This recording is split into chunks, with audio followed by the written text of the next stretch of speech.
आइए प्रार्थना करेंगे। प्रेमी दयालु अनुग्रहकारी विलम्ब से कोप करने वाले अति करुणामय पिता परमेश्वर, राजाओं के राजा प्रभुओं के प्रभु, अपने उद्धार करता प्रभु यीशु मसीह के पवित्र और मीठे नाम से आपके अनुग्रह के सिंहासन के सन्मुख आते हैं प्रभु जी। आपके नाम को धन्य कहते हैं, आपके नाम को सराहते हैं प्रभु जी, क्योंकि आप ही सारा आदर, सारी महिमा, सारी प्रशंसा के योग्य पिता परमेश्वर हैं प्रभु जी।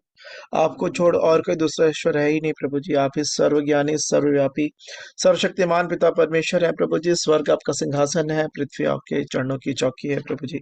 आप ऐसे महान सामर्थ्य पिता परमेश्वर है प्रभु जी। आपके नाम को धन्य कहते हैं, आपके नाम को सराहते हैं प्रभु जी।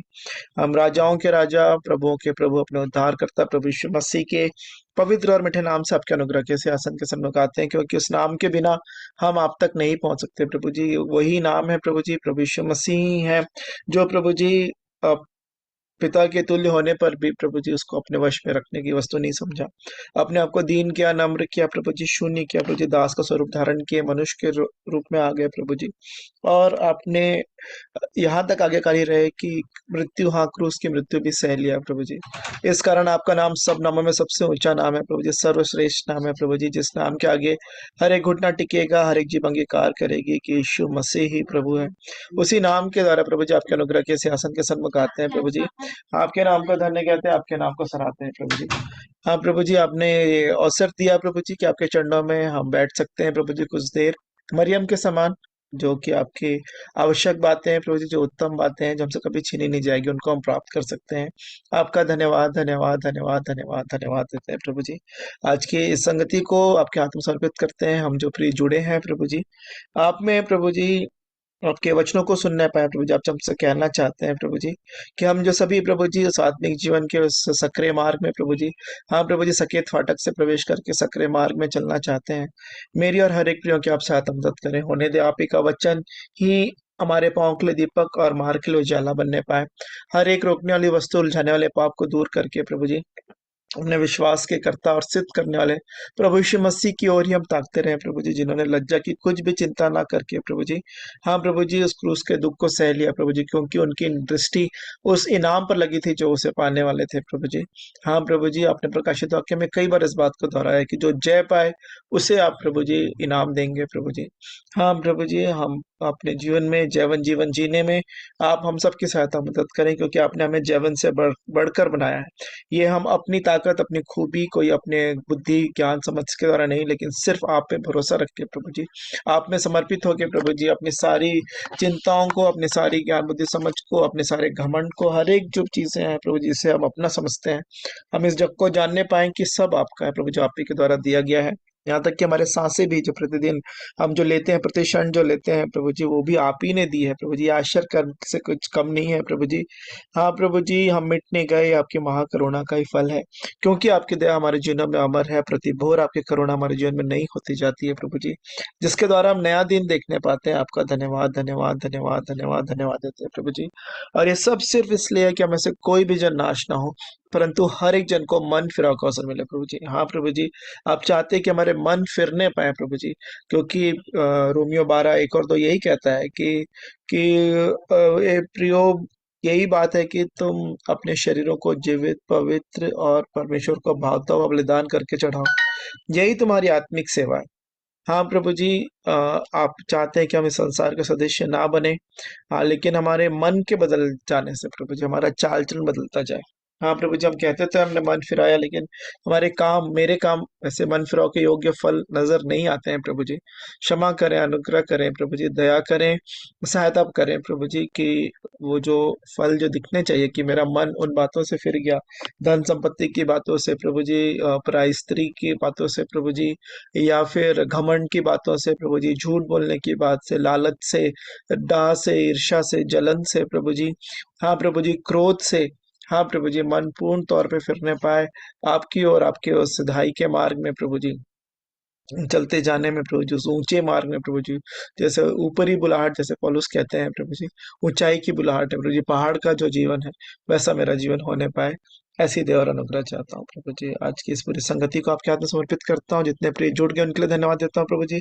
जो जुड़ने पर उनके लिए प्रार्थना करता हूँ प्रभु जी, कि हर एक रुकावटों बाधाओं को दूर करें, मनों को उबारें, कि होने दे प्रभु जी के सच में संगति में हम शामिल होकर प्रभु जी आपकी बाट जोड़ने पाए प्रभु जी, क्योंकि आपको वचन बताता है जितनी आपकी बाट जोते हैं वे नया बल प्राप्त करते जाएंगे। वो काबों के समान उड़ेंगे, वे दौड़ेंगे और थकित नहीं होंगे, चलेंगे और श्रमित नहीं होंगे प्रभु जी। हाँ प्रभु जी, आपकी दया आपका अनुग्रह चाहते हैं, हमारी जवानी काबों की नई नहीं होती उन्हें पाए, ऐसी दया और अनुग्रह चाहता हूँ प्रभु जी। हाँ प्रभु जी, आपने यही कहा कि अंत के दिनों में जब उस दिन को तुम निकट आते देखो, त्यों त्यों और भी अधिक आपस में इकट्ठा होना ना छोड़ो, और प्रेम में भले कामों में एक दूसरे को सिखाते रहो प्रभु जी। आपने कहा जागते और प्रार्थना करते रहो कि वो दिन तुम पर चोर के समान ना आ पड़े, फंदे के समान ना आ पड़े, जो कि सारी पृथ्वी पर फंदे के समान आने पर है प्रभु जी।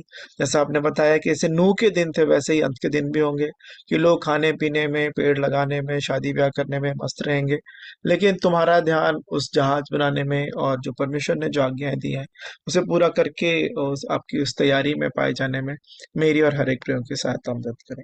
एक बार फिर से आज की पूरी सभा को, हर एक प्रियो को आपके हाथों में समर्पित करते हैं प्रभु जी। जो अन्य प्रिय जो प्रार्थना करेंगे उनको भी आपके हाथ में समर्पित करते हैं। जो गवाहियां दी जाएंगी, गीत गाए जाएंगे, वचन का भाग रखा जाएगा हर एक क्षेत्रों में। हाँ प्रभु जी, आप ही की आत्मा की अगुवाई चाहते हैं कि हमारा ऐसा मिलना हमारी आत्मिक उन्नति का कारण हो और सब बातों में आप ही को महिमा मिलने पाए, ऐसी दया और अनुग्रह चाहते हैं। सब बातों को अपने आत्मा प्राण दे सहित, सबों के आत्मा प्राण दे सहित आपके हाथों में समर्पित करते हैं प्रभु जी। हमें वचन के सुनने वाले ही नहीं परंतु उस पर चलने वाले भी बनाए, ऐसी दया और अनुग्रह चाहता हूँ। वह उद्धार करता प्रभु यीशु मसीह के पवित्र और मीठे नाम से मांग लेता हूँ, आमीन।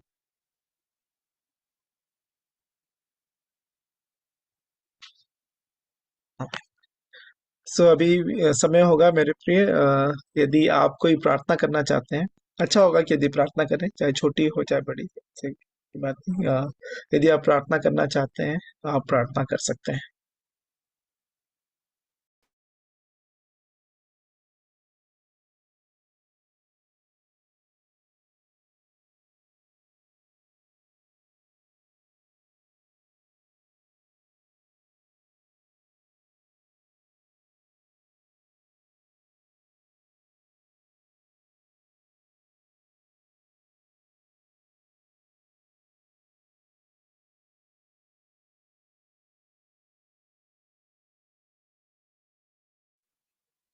यदि प्रार्थना नहीं तो यदि कोई गीत है, कोई गवाही है, कोई वचन का प्रकाशन है, तो आप रख सकते हैं। आपस में थोड़ी देर बातचीत कर सकते हैं हम, और फिर उसके बाद हम समाप्त करेंगे।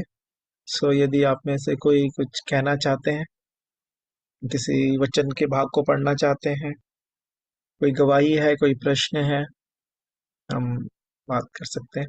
और यदि वीडियो ऑन कर लेंगे तो ज़्यादा अच्छा रहेगा, ताकि पता चले कि कौन है, किनसे मैं बात कर रहा हूँ।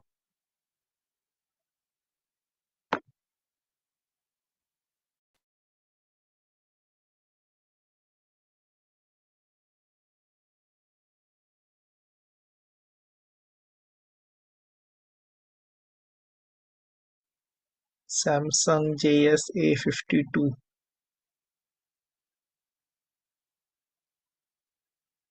यदि आप अपना नाम लिख लेंगे तो ज़्यादा अच्छा रहेगा भैया। या दीदी जो भी है पीछे, शायद भाई जुड़ते हैं उससे। सिस्टर रंजना, यदि आप कुछ बोलना चाहते हैं।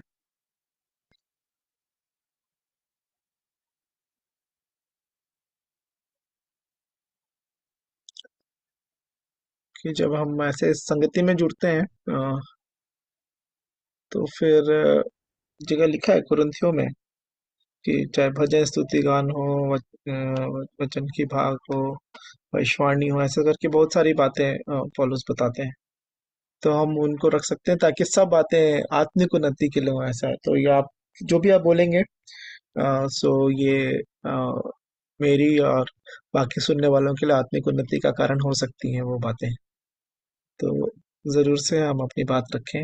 आप प्रार्थना कर सकते हैं, गीतों को गा सकते हैं, गवाहियाँ दे सकते हैं, प्रश्न रख सकते हैं, या कोई वचन का भाग आपने पढ़ा उसे पढ़ सकते हैं, या वचन से कुछ सीखा तो आप उसको रख सकते हैं। सो अभी अवसर है।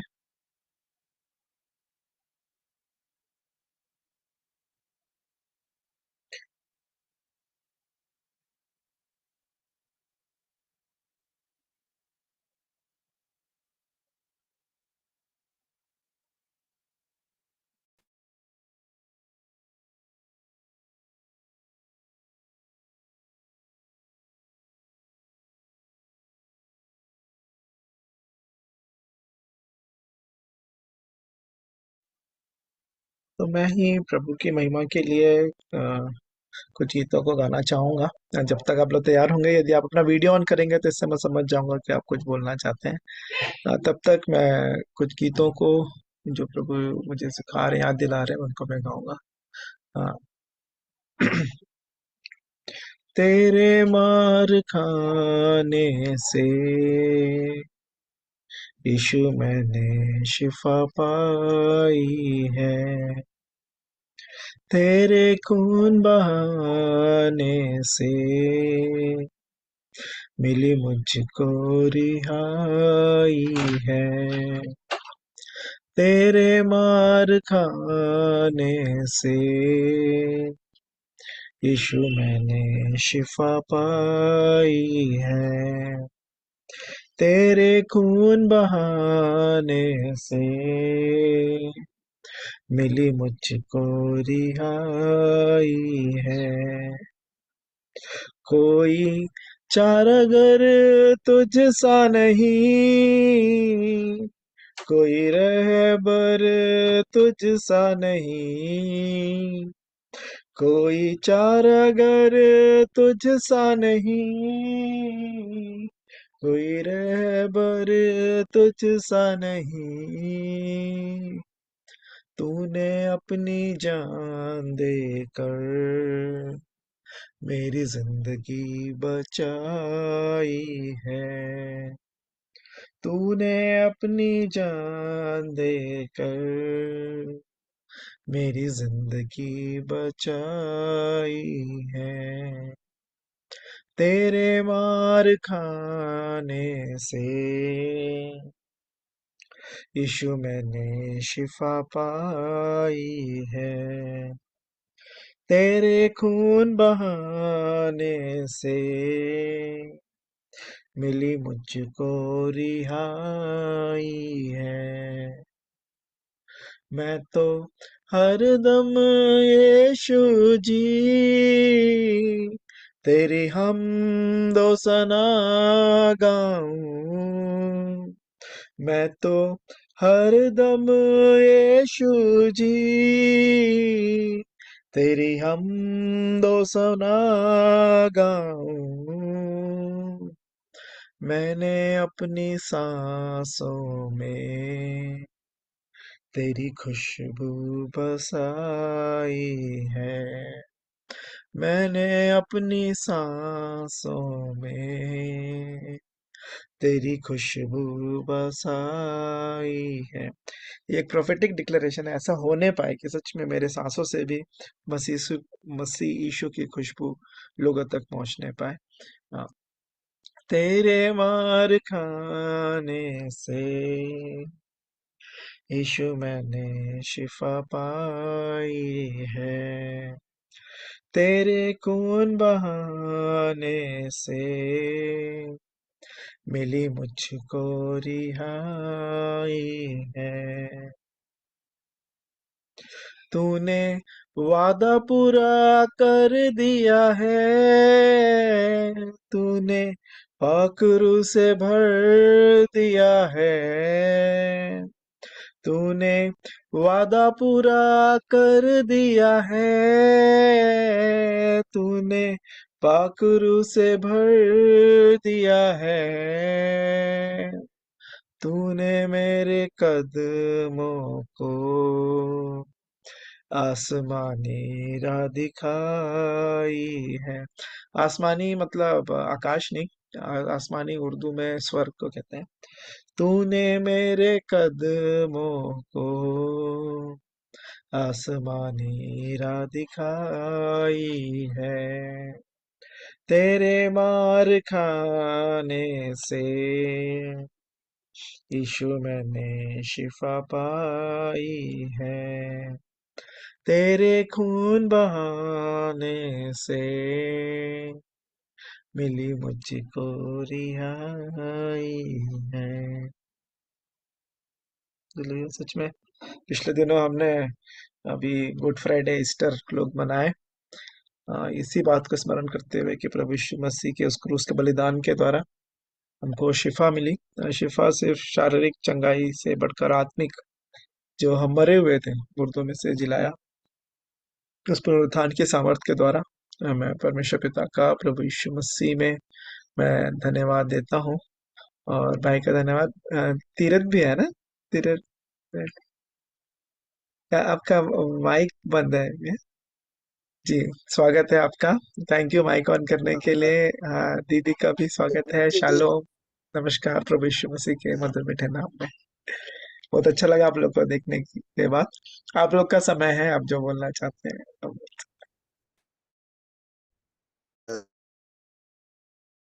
तैयारी है, अभी काम वाला चल रहा है तो आप ही बताइए भैया।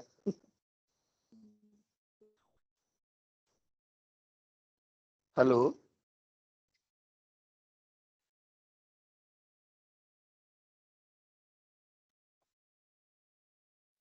हाँ जी, मेरी आपका आवाज उतनी क्लियर आ नहीं रही है, शायद नेटवर्क वीक है। हाँ हाँ, नेटवर्क यहाँ बहुत कम रहता है। हेलो। ठीक जी, है हाँ जी, अभी। हाँ जी, हाँ। हल्की सी आवाज आ रही है, आप बता रहे हैं कि आपका नेटवर्क वीक है उधर। हाँ, वो थोड़ा रुक रुक के स्क्रीन चल रही है, तो फिर वीडियो बंद रख सकते हैं, तब थोड़ा सा बेहतर अच्छा। आवाज आएगी। सॉरी। जी। जी जी। अगर वीडियो बंद करके देख लीजिए, शायद इंटरनेट थोड़ा सा बेहतर हो जाएगा। हाँ, वही हम लोगों का तैयारी नहीं है, आप ही बताइए, सुनेंगे। जुड़े हैं जी जरूर जी जी दोनों जी जने। जी, हाँ नहीं, ये भी मैं भी कोई वो नहीं, आपस में बातचीत करने का समय है कि प्रभु में जैसे अभी कल मैं देखा था आप जुड़े थे शेखर बाबू वाली मीटिंग में भी।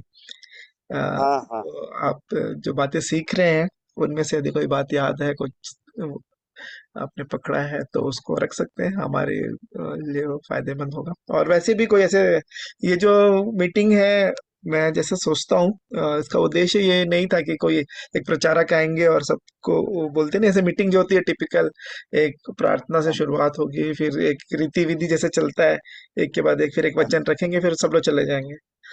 ये जो मीटिंग जब शुरू हुई थी, मैं शायद आपको पता भी होगा, मैंने पहले भी शेयर किया है, ये कोविड के समय से शुरू हुई थी। और ये हाँ था हाँ। हाँ, परिवार के लोग, हम जितने लोग थे, जी जी। सब एक दूसरे के समय बहुत याद आती थी। हम दिल्ली में थे, सब उधर छत्तीसगढ़ में अलग अलग स्थानों में सब कोई थे। तो जी वो एक जी जी। समय था कि सब लोग मिलके अब बैठे, और जो कुछ हम हाँ। प्रभु में जानते हैं, बातें आपस में हम बांटे। तो ये जी। कोई वो वैसे वाली मीटिंग नहीं है, जो कि आप शायद देखते होंगे, कि एक जन जी बोलते रहता है और बाकी सब सुनते हैं। अच्छा है जब कोई एक जन बोले तो बाकी लोग सुने, लेकिन सभी को अवसर है, और ये एक संगति है आपस में, एक परिवार। और परिवार बड़ा होता गया, कि जो हमारे जो खून के जो रिश्ते थे, उससे बढ़कर जो प्रभु में, जो प्रभु यीशु के लहू से जो खून का रिश्ता जो है, या उसके द्वारा जितने लोग छुड़ाए गए हैं यीशु के लहू के द्वारा, उनका एक परिवार ये बड़ा होता गया वैसे। तो उस समय एक समय था कि काफी लोग भी जुड़ पाते थे। मैंने भी ढिलाई की ऑफिस के कार्यों में होके, या और किसी कारणों से मैं नहीं जुड़ पाता था। तो इसी कारण जो कुछ हम सीख रहे हैं आपस में बांटे, कोई विषय है तो हम आपस में सीखने वाली बात है। तो इसी कारण अवसर रहेगा, आप जो भी बात रखना चाहेंगे। लेकिन मैं इस बात को जिस पे मैं मनन कर रहा हूँ अभी पिछले दिनों, जो कल प्रभु ने मुझे दिखाई, मैं उसको आपके सामने रखना चाहूंगा। कि हाँ। सुनीता दीदी का भी स्वागत है, और आशीष भी अभी होंगे साथ में, तो उनका भी शालोम, गुड इवनिंग। तो अभी जो इस बात को, जो मैं जिस बात को देख रहा था, कि हमारा जो मसीही जीवन जो है, प्रतिदिन के जीवन में कैसे नजर आना चाहिए। क्योंकि कई बार हम जैसे इस मीटिंग में जुड़ गए, तो एक लोग बोल सकते हैं कि एक बात, एक इंडिकेटर है ना, एक संकेत है, क्या बोलते हैं, निशानी है, चिन्ह है, हाँ जो हाँ। ये बात दिखाता है कि हम प्रभु यीशु मसीह के पीछे चलने वाले हैं। लेकिन मीटिंग तो थोड़े समय की होती है, ज्यादा से ज्यादा 2 घंटा भी कई बार खिंच जाती है, नहीं तो शिखरामों के साथ जो मीटिंग हो रही है वो 1 घंटा तक भी नहीं चलती, 40 मिनट, आधा घंटा ऐसा। तो सिर्फ, तो वो इंडिकेटर है, एक है वो भी, कि संगति पसंद होती है उस व्यक्ति को। दूसरी बात, मैं वही देख रहा था कि प्रतिदिन तो हम बहुत सारी चीजें करते हैं, तो एक मसीही का प्रतिदिन का जीवन, और एक जो गैर मसीही, जिसको जो मसीह को नहीं जानता, उसमें क्या अंतर होता है। तो उस बात पे मैं ध्यान कर रहा था कि मैं उसमें फिर जो सबसे बड़ी जो बात है, कि कैसे वो चिन्ह क्या क्या होते हैं। तो उसी बात को जो उठने का बात हो गई। सुबह हम क्यों उठते हैं? कुछ लोग ऑफिस जाने के लिए उठते हैं, कुछ लोग अ, विभिन्न कारणों से उठते हैं, उठना पड़ता है। जैसे कि जो माताएं होती हैं, बच्चे लोग को स्कूल भेजना है, तो वो सुबह जल्दी उठते हैं, या जो उनका समय उस हिसाब से उठते हैं। लेकिन एक सच्चा मसीही जीवन, जो मसीही व्यक्ति जो जीता है, वो उसको कैसे उठना चाहिए, क्यों या उठते साथ क्या करना चाहिए? वैसे उस प्रकार से जितने जो क्या बोलते हैं इसको, व्यवहारिक जीवन की जो बात है, प्रैक्टिकल क्रिश्चियन लाइफ, मैं उसमें भी ये नियम कानून के लिए नहीं जा रहा हूँ कि आपको सुबह 5 बजे उठना चाहिए, 4 बजे उठना चाहिए, ये करना चाहिए वाला नहीं। लेकिन एक ओवरऑल जो सच्चा मसीह के पीछे जो चलने वाला व्यक्ति है, वो कैसे होता है, तो उस बात पे मैं मनन कर रहा था। और हर उसमें फिर शुरुआत तो होती है विचारों से ही। उठते साथ क्या विचार है? हम्म, विचार उठते साथ ही ऑफिस में कुछ काम पेंडिंग है, वो है, पैसों की बात है, या फिर विचार है प्रभु का धन्यवाद कि नया दिन दिखाया, या फिर आज के दिन प्रभु आपकी इच्छा मेरे जीवन से क्या है। तो मैं दो बातों को मैंने, जो प्रभु के जन थे उनसे सुना है मैंने बार बार। तो एक जो बोलते हैं, सुबह उठते साथ ही आप बिस्तर मत छोड़िए। बिस्तर पे जैसे लेटे हैं तो ऐसे नींद खुली, तो एक बात प्रभु को उसी समय धन्यवाद दीजिए कि उन्होंने आंखें खोली हमारी, कि हम आज का जो दिन है, हम देखने पा रहे हैं प्रभु जी जो नया दिन जो दिखाया है। क्योंकि इसके लिए जो वचन हम पढ़ सकते हैं वो विलाप गीत 3:22 में लिखा है कि हम मिट नहीं गए, ये परमेश्वर की महाकरुणा का ही फल है, क्योंकि उसकी करुणा प्रतिभूर नहीं होती जाती। और इससे पहले कि मैं अपने मन से, अपने याददाश्त से मैं उन वचनों को बोलूं, वचन पढ़ने में ज्यादा अच्छा है।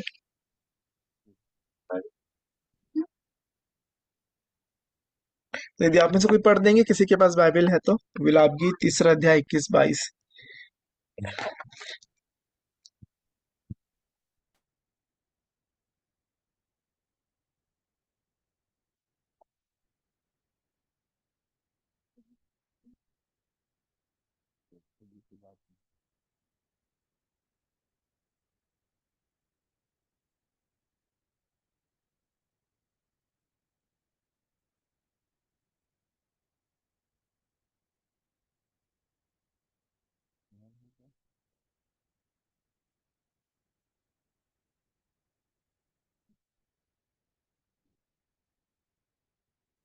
विलाप की 3 अध्याय, उसका 22वां वचन पढ़ रहा हूँ मैं, 22 से आगे, 22 और 23।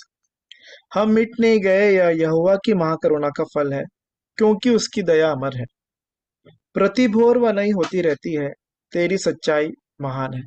सो एक जो नया दिन, नया भोर जब हम देख रहे हैं, तो वहां पे धन्यवादी हृदय, परमेश्वर का धन्यवाद करो। और एक जो प्रचारिका थी, उन्होंने तो इस बात को कहा कि जब हम अ, सुबह उठें, तो सबसे पहले रोमियो का उन्होंने 12 अध्याय 1 और 2 वचन जो है, बोले प्रतिदिन आप जैसे उठते साथ ही आप इस बात को बोलिए। जैसे कि मैंने प्रार्थना भी कर रहा था, तो प्रभु क्षमा करें कि मैंने इसको गलत भी कोट किया होगा, यदि कोई शब्द इधर उधर किया तो मैं इसको वो भी पढ़ लेता हूँ। रोमियो 12वां अध्याय 1 और 2। इसलिए हे भाइयों, मैं तुमसे परमेश्वर की दया स्मरण दिलाकर विनती करता हूँ। परमेश्वर की दया, यही हमने देखा, उसकी दया अमर है। क्यों? क्योंकि हम नया दिन देखने पा रहे हैं। तो इस कारण क्या करो कि अपने शरीरों को जीवित, मतलब जब तक हम जीवित हैं, और पवित्र और परमेश्वर को भावता हुआ बलिदान करके चढ़ाओ। तो सुबह सुबह ही प्रभु को हम पूरा सब चीज बलिदान करते हैं, जीवित और पवित्र और परमेश्वर को भावता हुआ, यही तुम्हारी आत्मिक सेवा है ना। मैं बोल रहा हूँ कि एक आत्मिक व्यक्ति या प्रभु में जो बढ़ना चाह रहा हो व्यक्ति कैसे हो, सुबह उठते साथ यही करो। और इस संसार के सदृश्य ना बनो, पर तुम्हारे बुद्धि के नए हो जाने से तुम्हारा चाल चलन भी बदलता जाए, जिससे तुम परमेश्वर की भली और भावती और सिद्ध इच्छा अनुभव से मालूम करते रहो। कई बार ये प्रश्न होता है, उठता है कि इसमें परमेश्वर की क्या इच्छा है, मुझे हमको पता नहीं होती। लेकिन यदि हम ये करेंगे, सुबह उठते साथ ही बिछौने पर ही, हम बिस्तर हमने छोड़ा नहीं है। उन्होंने कहा कि तुम्हारा पाँव जब जमीन पे पड़ जाता है, तो फिर कहानी खत्म हो जाती है, फिर तुम अपनी इच्छा करने लग जाते हो, ये करना है वो करना है। उससे पहले ही यदि हम ये प्रार्थना कर लें कि मैं अपने शरीर को जीवित और पवित्र परमेश्वर को चढ़ाता हूँ, और परमेश्वर पिता आपकी भली और भावती और सिद्ध इच्छा आप मुझे बताइए, अ, उसके बाद फिर हम उसको कामों को अपना हम आरंभ करें। ये एक था सुबह उठने वाली जो बात थी। फिर दूसरी जो बात आती है, विचार। हर एक विचारों में, सबसे पहले पाप विचारों में था। भाई पाप विचारों में ही होता है, पाप जब कर लेता तो अपराध हो जाता है वो, है ना। इसका कर लिए चोरी करने का मन में विचार आया, है ना। मूर्खता का विचार भी पाप, ऐसा लिखा है नीति वचन में, यदि आप पढ़ेंगे तो, कि यदि कोई व्यक्ति मूर्खता करने की सोच रहा है वो पाप है ना। प्रभु यीशु मसीह ने तो कुदृष्टि के लिए भी बोल दिया कि देखा और सोचा, है ना। तो वहां पे तो विचारों को सुरक्षित रखने के लिए फिलिपियों 4 में लिखी हुई बात है कि अ, पढ़ लेते हैं उसको। फिलिपियों 4:6 और 7। किसी भी बात की चिंता मत करो, परंतु हर एक बात में तुम्हारे निवेदन, प्रार्थना और विनती के द्वारा धन्यवाद के साथ परमेश्वर के सन्मुख उपस्थित किए जाएं। तब परमेश्वर की शांति, जो समझ से बिल्कुल परे है, तुम्हारे हृदय और तुम्हारे विचारों को मसीह यीशु में सुरक्षित रखेगी। तो कैसे हमारे हृदय और विचार सुरक्षित हो सकते हैं मसीह यीशु में?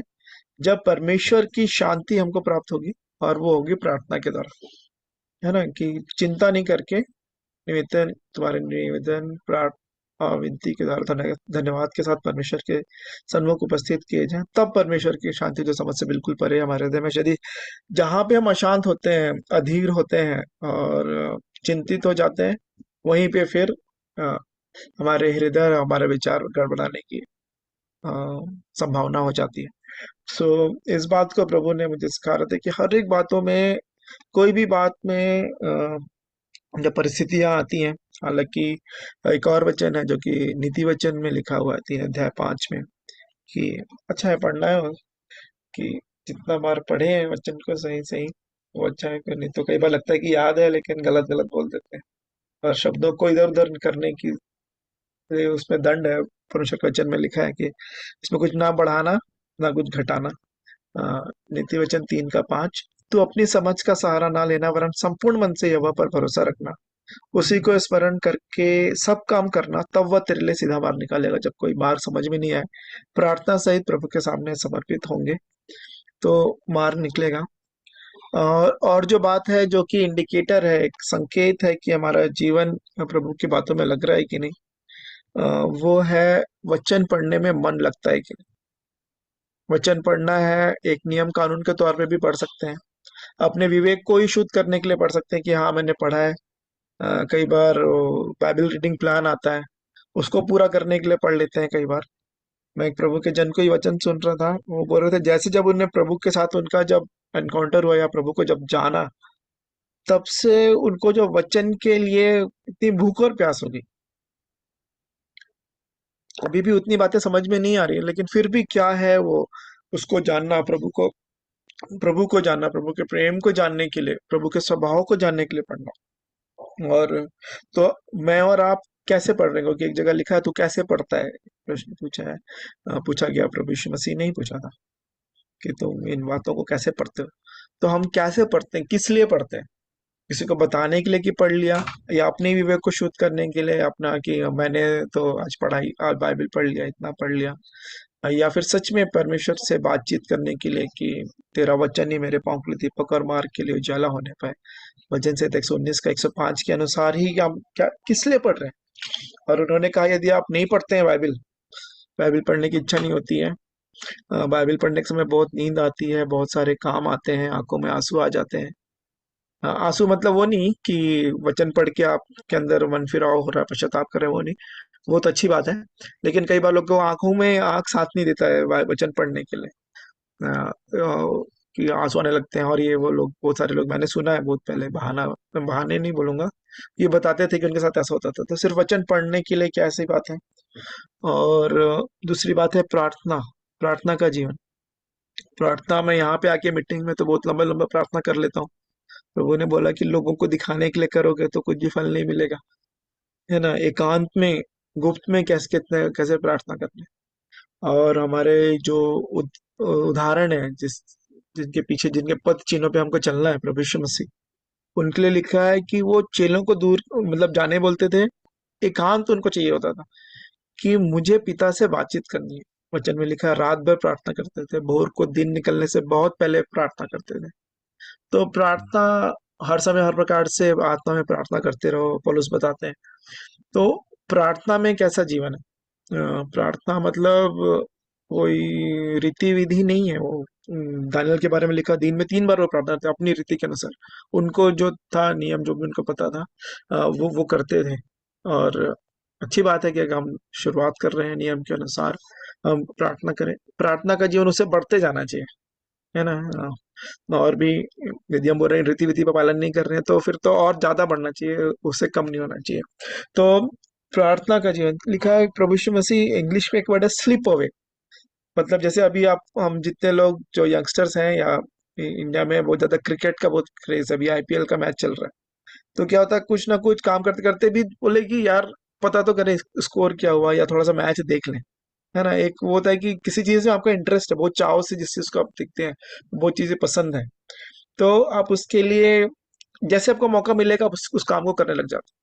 तो यीशु के बारे में लिखा था कि वो जब लोगों भीड़ को एक दूर पार करके, उनको जाने बोल के, चेलों को जाने बोलने के बाद एकांत में पिता से प्रार्थना करने के लिए वो समय निकालते थे, है ना। किसी का भी मोबाइल फोन देखने के लिए भी देखा जाए तो हम सब चीज काम कर रहे हैं, फिर बीच बीच में खोल खोल के देखते जा रहे हैं मोबाइल में, कुछ आया तो नहीं, कुछ मैसेज तो नहीं आया, कुछ रील्स देख लें, कुछ वो देख लें, कुछ भी नए समाचार देख लें, कोई भी कारण हो। तो एक वो रहता है कि एक हमारा इंटरेस्ट है उस चीज को करने के लिए, रुचि आ रही है उस चीज को करने के लिए। तो यहाँ पे क्या प्रार्थना वैसा है, क्योंकि हमारा जो नमूना शब्द इस्तेमाल किया गया, उदाहरण जो है प्रभु यीशु मसीह। तो प्रार्थना, पिता से बातचीत करना, लगे रहना, हर चीजों के लिए प्रार्थना। प्रार्थना में जैसे हमने देखा बहुत सारे भाग हैं, हमारे विनती, निवेदन, प्रार्थना है धन्यवाद के साथ, है ना। तो अलग अलग चीजें हैं। लेकिन लगातार वही हो रहा है कि उसमें ही मन लगा हुआ है। तो कुछ चीजों को देखा, सुबह उठने के विषय में, बाइबल के विषय में, पढ़ने के विषय में, प्रार्थना करने के विषय में, और एक मसीह का जो जीवन है, पैसा, वो बहुत इंपॉर्टेंट। वहाँ पे लिखा है मत्ती 6 के 24 में कि एक मनुष्य दो स्वामियों की सेवा नहीं कर सकता, एक से बैर रखेगा और दूसरे को, एक जिसको वो मानेगा उसकी तो सेवा करेगा, लेकिन दूसरे से बैर रखेगा, तुच्छ जानेगा सभी। पढ़ते हैं मत्ती 6 का 24 को भी। कोई मनुष्य दो स्वामियों की सेवा नहीं कर सकता, क्योंकि वह एक से बैर और दूसरे से प्रेम रखेगा, वह एक से मिला रहेगा और दूसरे को तुच्छ जानेगा। तुम परमेश्वर और धन दोनों की सेवा नहीं कर सकते। ये यीशु के वचन है स्पष्ट तौर से। तो क्या जो भलाई का काम है, जो अच्छाई का काम है, जो वचन के अनुसार जो काम है, उसमें धन आड़े आ रहा है क्या मेरे? कि प्रभु ने बोला कि अनाथों का न्याय चुकाओ, विधवा का मुकदमा लड़ो, और ऐसी बात। और जो बैर शब्द है आप पढ़ेंगे याकूब 4:4, उसमें बताता है कि है वे विचारणी, चारणियों लिखा है, चारियों और विचारणियों दोनों के लिए, वो स्त्री पुरुष के लिए। आइए उस वचन को भी पढ़ते हैं। हे व्यभिचारिणियों, क्या तुम नहीं जानती कि संसार से मित्रता करनी परमेश्वर से बैर करना है? सो जो कोई संसार का मित्र होना चाहता है, वो अपने आप को परमेश्वर का बैरी बनाता है। तो यहाँ पे संसार और धन हम एक ही कैटेगरी में रख सकते हैं, कि दोनों बातें परमेश्वर का आपको बैरी बना सकती हैं, यदि हम उनको अपने स्वामी के इस्तेमाल के स्थान में यदि हम रख रहे हैं अपने जीवन के। तो एक मसीही जीवन के जो मसीही कार्य हैं, उसमें क्या धन, किसी की आवश्यकता का समय आ गया कलीसिया में, वहां पे सबसे पहले तो जो बातें हैं, इसमें मत्ती 25 वाली बात भी आती है, जहाँ पे लिखा है कि मैं भूखा था, तुमने मुझे खाने को दिया, मैं प्यासा था, तुमने मुझे पानी पिलाया, मैं नंगा था, तुमने वस्त्र पहनाया, जब मैं बीमार था, तुमने मेरी सुधि ली, और जब मैं जेल खाने में था, तब मुझसे मिलने आए। और अंत में लिखा है कि जो इन छोटे से छोटों में से मेरे साथ, मेरे लोगों में के साथ किया, मेरे लोग मतलब जो मसीह के जो लोग हैं, विश्वासों के साथ, कलीसिया के लोग जिनको हम जानते हैं, उनसे शुरुआत होती है। यहाँ तक कि लिखा अपने भाई से, जो कहता है मैं परमेश्वर से प्रेम रखता हूं, अपने भाई से प्रेम नहीं रखता।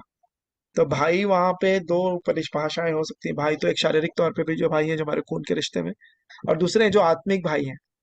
अ, तो आत्मिक भाइयों के साथ हमारा कैसा वो है पैसे के मामले में, क्योंकि यदि हम प्रेरितों के काम में पढ़ेंगे, वहां पे लिखा है उनकी सारी वस्तुएं साझे की थी, जैसे जिसकी जो आवश्यकता होती थी, लोग अपनी संपत्ति बेच बेच कर एक दूसरे के साथ रहते थे, जमीन बेच के।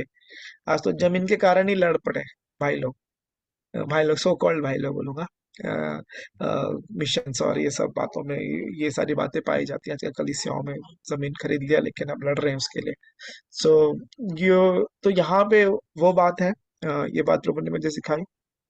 और एक बात और, अभी का जो ऑनलाइन ज़माना है, मैं अपने व्यावहारिक बातें बोल रहा हूँ कि मसीह के जीवन के लोगों के कैसा जीवन दिखाई देता है, या हम व्यक्तिगत तौर पे भी जब अकेले रहते हैं तब क्या होता है।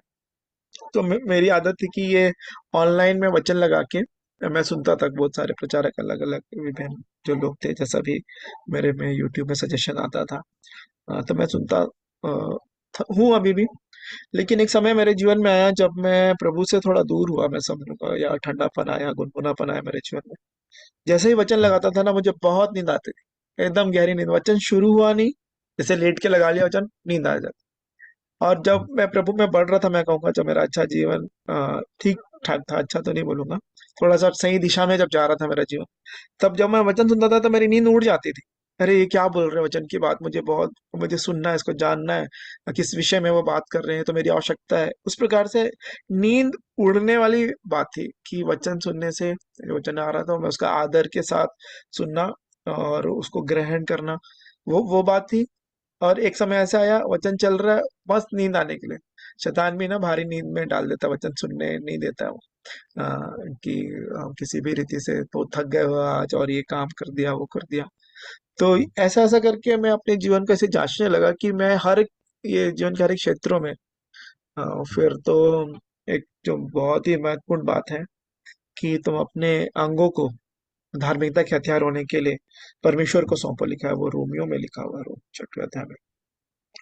तो ये प्रैक्टिकल जो जीवन है हमारा, जो व्यवहारिक मसीही जीवन, वो कैसा होना चाहिए, इन बातों को मैं इन्हीं बातों पे मैं मनन कर रहा था। प्रभु अ,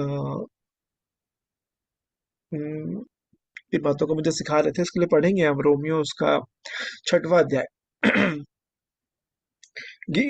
10 वचन से आगे पढ़ रहा हूँ। क्योंकि वह जो मर गया तो पाप के लिए एक ही बार मर गया, परंतु जो जीवित है तो परमेश्वर के लिए जीवित है। ऐसे ही तुम भी, यहाँ पे यीशु के बारे में लिखा है। अब 11 वचन, ऐसे ही तुम भी अपने आप को पाप के लिए तो मरा, परंतु परमेश्वर के लिए मसीह यीशु में जीवित समझो। इसलिए पाप तुम्हारे मरणहार शरीर में राज्य ना करे कि तुम उसकी लालसाओं के अधीन रहो, और न अपने अंगों को अधर्म के हथियार होने के लिए पाप को सौंपो, पर अपने आप को मरे हुओं में से जी उठा हुआ जानकर परमेश्वर को सौंपो, और अपने अंगों को धर्म के हथियार, और यदि अंग्रेजी अनुवाद सही देखेंगे तो धार्मिकता लिखा है ना। धर्म आजकल बड़ा वो खतरनाक विषय है, धार्मिकता, धार्मिकता के हथियार होने के लिए परमेश्वर को सौंपो। और तुम पर पाप की प्रभुता ना होगी, क्योंकि तुम व्यवस्था के अधीन नहीं वरन अनुग्रह के अधीन हो। तो फिर यहाँ पे अपने अंगों को, है ना, हमारे ज्ञानेंद्रिय हैं जो है, आंख है, कान है, मुंह है, जीभ, भोजन, और नाक से सूंघना है, हमारी चमड़ी है, उसमें जो चीजें हैं वो धार्मिकता के हथियार होने के लिए, सौंपने के लिए परमेश्वर का वचन बताते हैं, फिर तुम पर पाप की प्रभुता नहीं होगी। सो इन्हीं बातों को मैं मनन कर रहा था कि एक सही में व्यवहारिक जीवन क्या है। और यहाँ पे पाप जो शब्द लिखा है कि पाप तुम्हारे मरणहार शरीर में राज्य ना करे।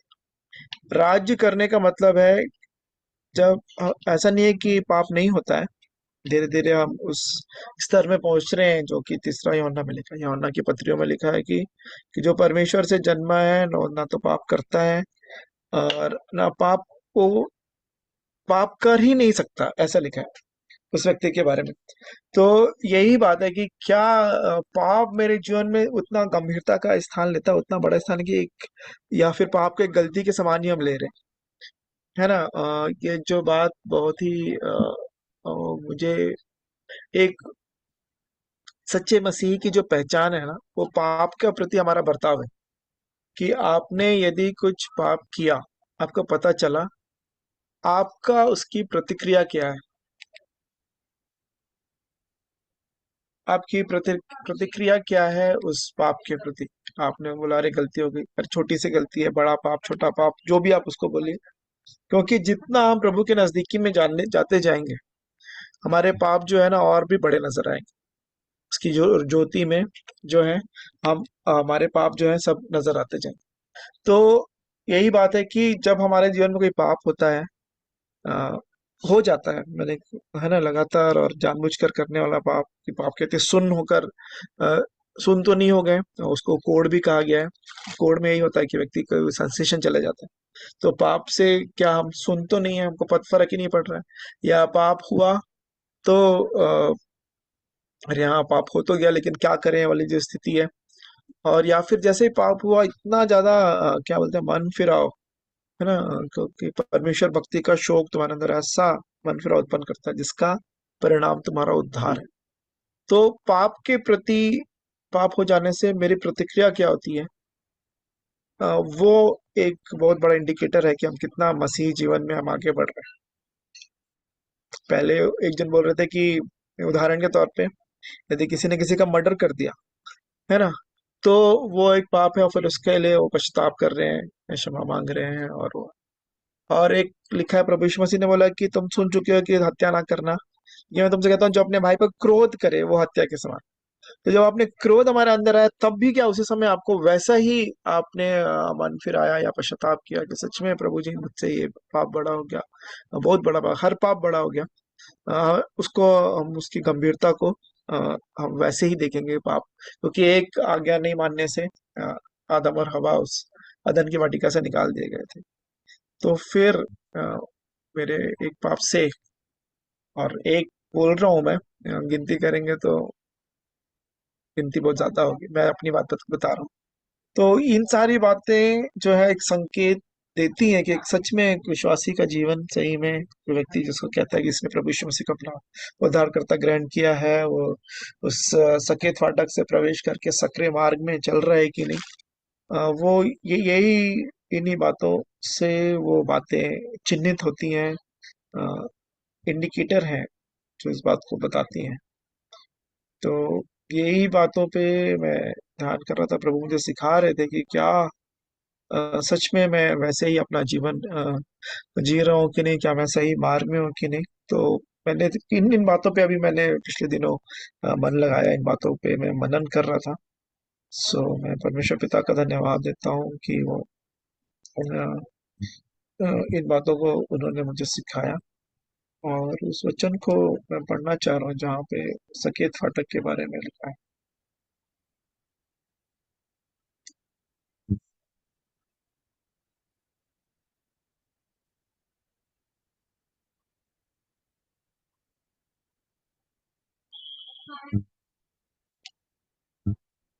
पहाड़ी उपदेश के बाद, या पहाड़ी उपदेश में प्रभु यीशु मसीह ने कहा।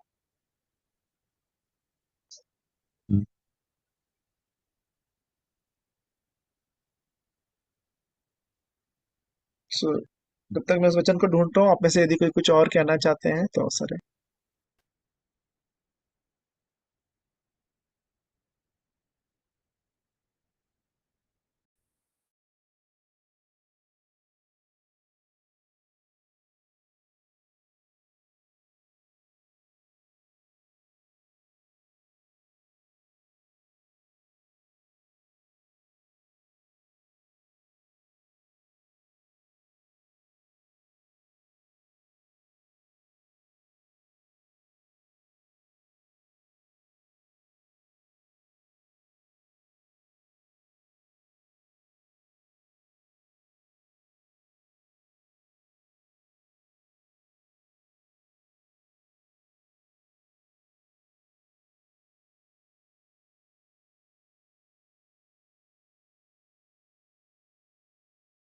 मुझे वचन मिल गया। ये है मत्ती 7 और उसका 13 वचन। सकेत फाटक से प्रवेश करो, क्योंकि चौड़ा है वह फाटक और चाकल है वह मार्ग जो विनाश को पहुंचाता है, और बहुतेरे हैं जो उससे प्रवेश करते हैं। क्योंकि सकेत है वह फाटक और सकरा है वह मार्ग जो जीवन को पहुंचाता है, और थोड़े हैं जो उसे पाते हैं। सो ये फाटक सकेत है, फाटक जो है सकेत है, और फिर उसके बाद लिखा है सकरा है मार्ग। तो एक फाटक भी है और एक मार्ग है। तो इसको ऐसा समझते हैं कि बहुत सारे लोग बोलते हैं कि मैंने प्रभु यीशु मसीह को अपना उद्धारकर्ता ग्रहण किया, इस सन में, उस दिन में मैंने निर्णय लिया।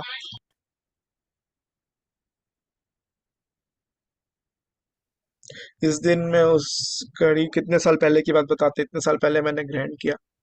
तो ये अच्छी बात है कि ये करना जरूरी है, तो क्योंकि फाटक में प्रवेश, सकरे फाटक में आपने प्रवेश करने का निर्णय ले लिया, लेकिन फाटक में प्रवेश करने का क्या उस मार्ग में हम चलते हुए पाए जा रहे हैं, उसी सकरे मार्ग में जाके दाहिने बाएं मुड़ना नहीं है, सीधे सीधे चलना है जैसा प्रभु का वचन कहता है। उनका वचन सीधा है और हमको सीधा बनाना ही चाहता है, वो सीधा भी करना चाहता है हमको ऊपर की ओर। सो क्या हम उसी में चलते भी जा रहे हैं? एक बार मन फिराया, अच्छी बात है, लेकिन क्या हम प्रतिदिन मन फिरा रहे हैं? मतलब जिन बातों में अभी तक मन नहीं फिराया, उन बातों में बढ़ते जा रहे हैं कि नहीं आगे? प्रभु मेरी और आपकी सहायता करे कि सच में जो हमारा प्रतिदिन का व्यवहारिक आत्मिक जीवन उन बातों को दर्शाए, क्योंकि मत्ती में जो बात लिखी है यूहन्ना ने, जो कही थी कि जो लिखा है मत्ती 3:7 में, जब उसने बहुतेरे फरीसियों और सदूकियों को बपतिस्मा के लिए अपने पास आते देखा, तो उनसे कहा कि हे सांप के बच्चों, तुम्हें किसने जता दिया कि आने वाले क्रोध से भागो? ये जो लोग हैं बपतिस्मा लेना चाह रहे हैं, वो आ रहे हैं वहां पे, यूहन्ना बपतिस्मा देने वाले, उनका नाम ही यूहन्ना बपतिस्मा देने वाला है, वो देव बपतिस्मा देने के लिए वहां है। वो यही प्रचार कर रहे हैं, मन फिराओ क्योंकि स्वर्ग का राज्य निकट है। लेकिन वहां पे जो एक बात कमी थी वो 8वें वचन में लिखा है, सो मन फिराओ के योग्य फल लाओ। मन फिराओ के योग्य फल, उसको एक बहुत अच्छे तरीके से एक प्रचारक ने समझाया है। हम सभी यहाँ पे आराम से बैठे हैं अपने अपने घरों में, कारण यही है कि हम सभी बोलते हैं यहाँ पे हमारा घर सुरक्षित है।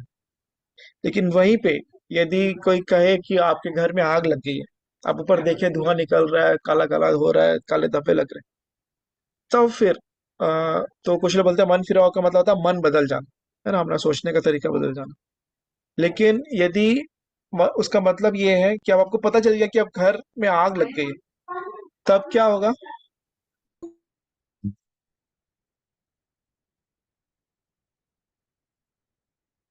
आ, तब क्या होगा कि जब आग लग गई है, देखा आपका मन तब भी अभी भी बदल गया, लेकिन अब क्या हो गया, आपके कार्य बदल गए कि आप उठ के भागने लगेंगे। आपके जो प्रिय जो लोग हैं, है ना, बच्चे हैं, परिवार के लोग हैं, उनको आप समेटेंगे, या जो आप जिस चीजों को कीमती समझते हैं, उन चीजों को आप निकालना चाहेंगे और वहां से भागना चाहेंगे।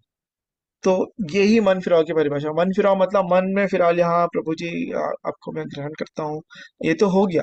लेकिन फिर उसके बाद का जो जीवन है, जैसे तुम्हारे मन के नहीं हो जाने से तुम्हारा चाल चलन भी बदलता जाए, वहां पे मैं अपने जीवन में कमी पाता हूँ, क्योंकि यूहन्ना ने तो उनको बोल दिया कि मन फिराव के योग्य फल नहीं होगा तो मैं बपतिस्मा नहीं दूंगा। उनको तो डांट के भगा दिया, बोले कि सांप के बच्चों, तुम्हें किसने जता दिया कि तुम आने वाले क्रोध से भागो? तो ये मन फिराव के योग्य फल बहुत जरूरी है। और हमने इस बात को जाना कि ये जो मन फिराव के जो योग्य फल हैं, ये परमेश्वर ने हमको नया दिन इसीलिए दिखाया है ना, हम मिटने का, जैसे हमने विलाप गीत 3:22-23 में पढ़ा। अंत क्या बोलता है दूसरा पत्रस में, कि हम में से कोई भी जन नाश ना हो, लेकिन हर एक जन को मन फिराव का अवसर मिले, है ना। 9 वचन पढ़ रहा हूँ, दूसरा पत्रस 3 अध्याय 9 वचन। प्रभु अपनी प्रतिज्ञा के विषय में देर नहीं करता, जैसे देर कितने लोग समझते हैं, पर तुम्हारे विषय में धीरज धरता है। मेरे विषय में धीरज वो धर रहे हैं, और नहीं चाहते कि मैं नाश हूं, पर यह कि मुझको मन फिराव का अवसर मिले। मन फिराने के लिए वो बात ही नहीं करेंगे, अवसर देंगे। अवसर, कोई परमेश्वर के सामने ये नहीं कह सकेगा कि मुझे पता नहीं था, ये मेरे पास अवसर नहीं है। परमेश्वर न्यायी है, सच्चे हैं, प्रेमी, दयालु, अनुग्रहकारी, विलंब से कोप करने वाले, अति करुणा में, दुख देकर पछताने हारे, बहुत लंबी ढील देने वाला, बार बार अवसर देने वाले। अवसर जरूर मिलेगा, ताकि किसी को बोलने का अवसर नहीं मिलेगा कि मुझे तो आपने अवसर नहीं दिया। इसी कारण अपनी प्रतिज्ञा के विषय में वो देर करते हैं, कि मन फिराव का अवसर, मन फिराने का अवसर मतलब मन फिर गया, संसार अब नाश होने वाला है, अब ना संसार के पीछे अब भागने की आवश्यकता नहीं है। मन फिराने के बाद अब मन फिराव के योग्य फल लाओ, है ना। मत्ती 3:8 प्रभु मेरी और हम सबों की सहायता करें। अभी अवसर है, यदि आप में से कोई कुछ बोलना चाहते हैं तो।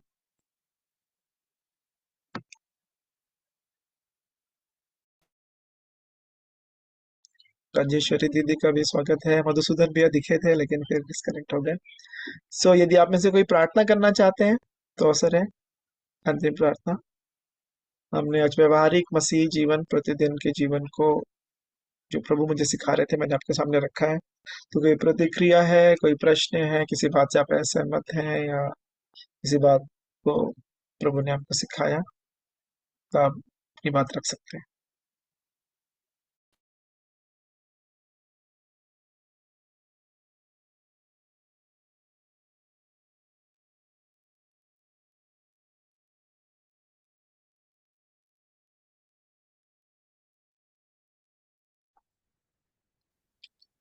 अंजना दीदी या तीरथ भैया कुछ बोल रहे हैं क्या? आपका माइक ऑन है लेकिन आवाज नहीं आ रही। नहीं नहीं,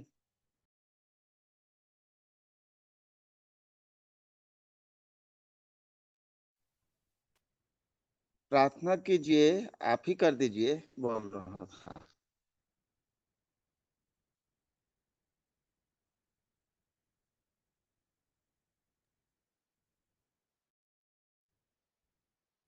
या शालोम जय मसीह की तो सबको। राजेश्वरी दीदी कुछ बोल रहे हैं। शालोम जय मसीह भैया। शालोम शालोम दीदी, जय मसीह की। क्या है ना, आज मैं थोड़ा गांव आ गई हूँ, तो थोड़ा जल्दी से आप लोग को ज्वाइन नहीं कर पाई। जी जी, कोई बात नहीं दीदी, रिकॉर्डिंग रहेगा, मैं ग्रुप में डालूंगा रिकॉर्डिंग को। जी तो भैया, और मधुसूदन दीपिका वाले तो अभी यहीं पर है। अच्छा भैया। यहीं से ज्वाइन किए थे हम लोग दोनों एक ही साथ बैठ करके। अच्छा अच्छा अच्छा। तो मोबाइल में थोड़ा सिग्नल नहीं आ रहा है ना, तो थोड़ा लेफ्ट हो गए। हाँ हाँ, नहीं नहीं, मैं बोला भैया दिखे बहुत दिनों के बाद, अच्छा लगा भैया को हाँ, देख के। इधर ही है। हाँ हाँ हाँ। तो आप लोग रिलेशन में हैं दीदी? हाँ जी जी जी भैया, वो मेरी बहन के हस्बैंड है। अच्छा अच्छा अच्छा। जी हाँ, जी। मेरी सगी बहन के हस्बैंड है, वो छोटी बहन। अच्छा।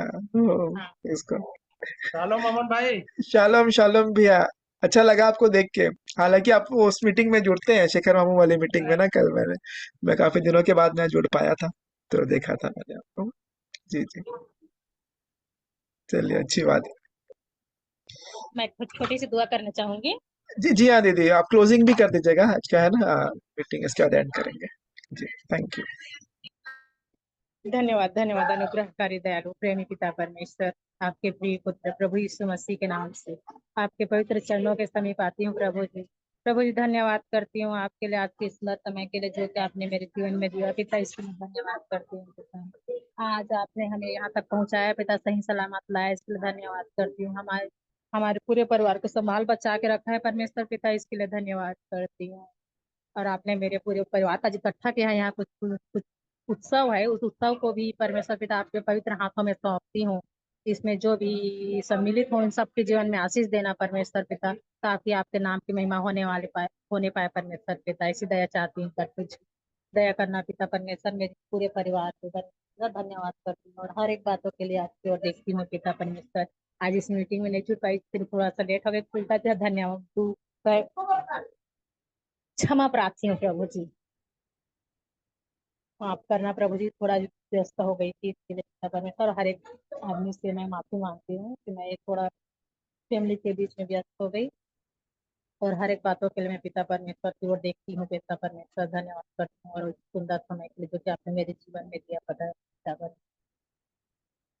और इस दुआ को मेरे उद्धार करता प्रभु यीशु मसीह के धन्यवाद मीठे नाम से मांगती हूँ, सुने और दया कर ग्रहण करें, आमीन। आमीन आमीन।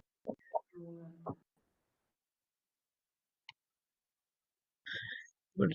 तो आप में से यदि और कोई कुछ कहना चाहते हैं?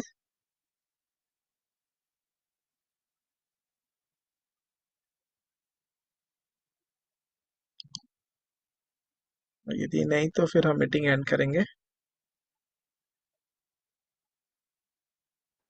प्रभु की प्रार्थना कर लेंगे। प्रभु की प्रार्थना करेंगे। जी जी, सभी अपना माइक ऑन कर सकते हैं। किसी ने कहा कि जब इस प्रार्थना के शब्द को यदि तो मायने रखते हो तभी उसको प्रार्थना करना। सो इसी कारण आइए, हाँ बस जो जो शब्द हम बोलेंगे उसको एक प्रार्थना है प्रभु से, ये हम वैसे ही प्रार्थना करें, उन शब्दों के अर्थ को जानते और पाते हुए। आइए हम प्रार्थना करें। हे हमारे पिता, हे हमारे आप जो स्वर्ग में हैं, स्वर्ग में है, आपका नाम आपका पवित्र राज्य माना जाए, आपका राज्य आए, आपकी इच्छा जैसे स्वर्ग में पूरी होती है वैसे इस पृथ्वी पर भी पूरी। हमारी दिन भर की रोटी आज हमें दें, और जिस प्रकार हमने अपने अपराधियों को क्षमा किया है वैसे ही आप भी हमारे अपराधों को क्षमा करें, और हमें परीक्षा में न लाएं परंतु बुराई से बचाएं, क्योंकि राज्य और पराक्रम और महिमा सदा भी की है। आमीन। आमीन।